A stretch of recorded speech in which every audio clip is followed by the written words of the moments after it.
Pensiero del giorno. Lunedì 9 settembre. Guardare ognuno con gli occhi del cuore. Amiamo in questo modo ogni persona che incontriamo durante la giornata.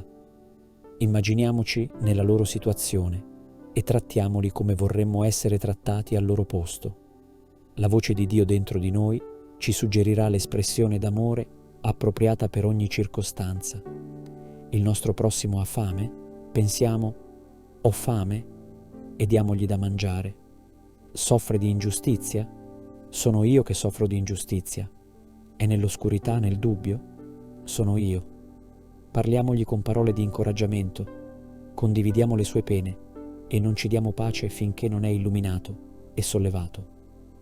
Vorremmo essere trattati così. Ha una disabilità. Voglio amarlo fino a sentire quasi nel mio corpo e nel mio cuore la sua mancanza, e il mio amore mi suggerirà il rimedio esatto per farlo sentire uguale agli altri, anche con una grazia in più, perché noi cristiani sappiamo quanto vale il dolore, così con tutti, senza discriminazioni di sorta.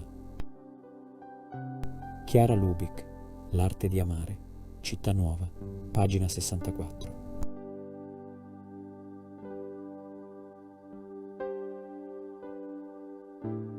Parola di vita settembre 2024. Siate di quelli che mettono in pratica la parola e non soltanto ascoltatori illudendo voi stessi.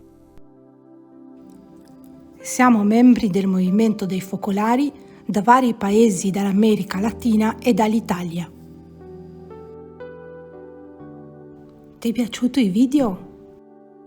Metti mi piace. Abbonati al canale. Suona la campana.